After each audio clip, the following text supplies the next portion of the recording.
En los videos anteriores vimos cómo aproximar una red bayesiana por inferencia variacional. Este método permite a un modelo de Deep Learning emplear el enfoque bayesiano mediante el aprendizaje de una distribución a posteriori aproximada para cada peso. El valor por defecto en las mayorías de las librerías es aproximar la posterior por una gaussiana. Entonces estas redes tienen el doble de parámetros en comparación con sus versiones no bayesianas, porque cada peso se sustituye por una distribución de pesos gaussiana definido por la media y la desviación estándar.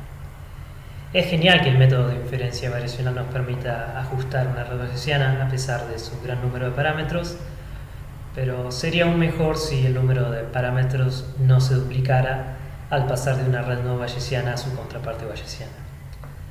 Por suerte esto es posible con un método sencillo que se llama Monte Carlo Dropout, y ya el nombre nos insinúa que hay cierta aleatoriedad subyacente. En 2015 un estudiante de doctorado, Sharingal, si es que lo estoy pronunciando bien, fue capaz de demostrar que el método de Dropout es similar a la inferencia variacional, en el sentido de que permite aproximar una red bayesiana. Vamos a ver cómo se introdujo originalmente la técnica de Dropout. El dropout durante la fase de entrenamiento se introduce como una manera sencilla de evitar el overfitting en una red. ¿Cómo funciona? Bueno, el dropout en la fase de entrenamiento consiste en fijar el output de alguna de las neuronas de la red elegidas al azar en 0, y esto hace que en cada ejecución de la actualización de pesos se dejen caer algunas neuronas, y todos los pesos de las conexiones que parten de la neurona eliminada se ven simultáneamente eliminados. Acá vemos dos casos distintos de dropout para la misma red. Entonces se puede decir que en cada loop de entrenamiento se aplica dropout y se obtiene una versión menos densa de la red neuronal. Y esto ayuda a evitar el sobreajuste porque se entrenan muchas versiones menos densas de la red neuronal que tienen menos parámetros que la red completa, y en cada paso solo se actualizan los pesos que no se vieron excluidos por dropout. En otras palabras, no se entrena una sola versión de la red, sino que se entrena un ensamble de versiones reducidas de la red neuronal que comparten pesos. Otra razón también es que se aprenden features menos complejos cuando se utiliza dropout, porque la red, para hacer frente a la falta de información que genera este método, genera features más robustos e independientes.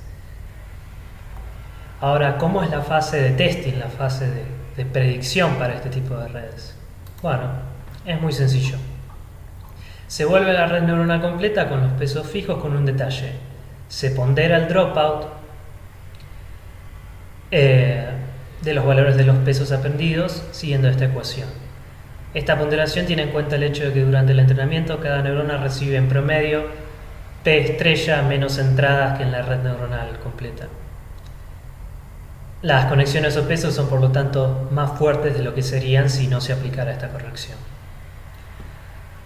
Durante la fase de predicción entonces no hay dropout y por lo tanto se reducen los pesos más fuertes multiplicándolos por esta cantidad.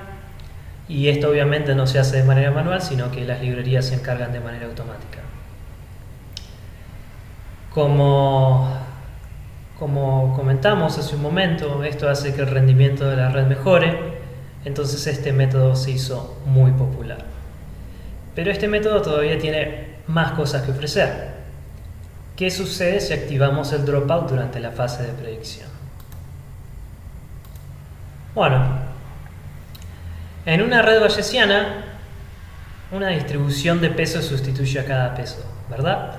Entonces, con la inferencia variacional se utilizaba una distribución de pesos gaussiana con dos parámetros, pero cuando se utiliza dropout en la fase de predicción también se tiene una distribución para los pesos, pero ahora la distribución de pesos es más simple y esencialmente consiste en dos valores, 0 y el peso.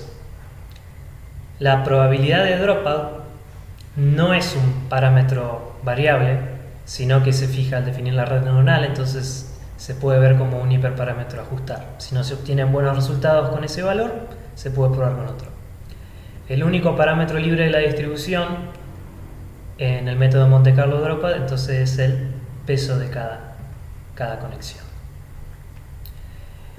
El aprendizaje del parámetro del peso funciona como si fuera un peso común. Se activa dropout durante la fase de entrenamiento y se utiliza la función de pérdida habitual. Se minimiza ajustando los pesos mediante un algoritmo de optimización como el descenso de gradiente estocástico. En pocas palabras, el método de Monte Carlo Dropout es similar a la inferencia variacional, que aproxima una red bayesiana, pero esta vez se toma la distribución de la figura en vez de la gaussiana, y entonces al actualizar los valores de los pesos se aprenden realmente las distribuciones de pesos que se aproximan a las distribuciones a posteriori de los pesos. Pero, ¿cómo se utiliza la red entrenada con dropout para aproximar a una red bayesiana? Bueno, como para todos los modelos bayesianos, se obtiene una distribución predictiva promediando sobre la distribución de pesos. Para obtener la distribución predictiva en una red entrenada con dropout se activa la baja de neuronas también al momento de predecir. Entonces, con la misma entrada se pueden hacer varias predicciones donde cada una resulta de otra variante menos densa de la red original. Las predicciones que se obtienen de esta manera aproximan a la distribución predictiva, esta de acá, de esta manera. Es decir, se predice t veces para la misma entrada x una distribución de probabilidad condicional. Para cada predicción se obtienen distintas distribuciones y de esa manera se toma un muestreo del valor del peso. Se llama Monte Carlo Dropout al método porque para cada predicción se hace un forward pass a través de una versión aleatoria menos densa de la red que resulta de la eliminación de algunas neuronas. Por esto se pueden combinar las predicciones con dropout de manera de aproximar a una distribución de predicción bayesiana como tenemos en la ecuación de acá. Y bueno, esta aproximación contiene tanto la incertidumbre epistémica como aleatoria, y de esta manera es que podemos aproximar una red bayesiana mediante el método Monte Carlo Dropout.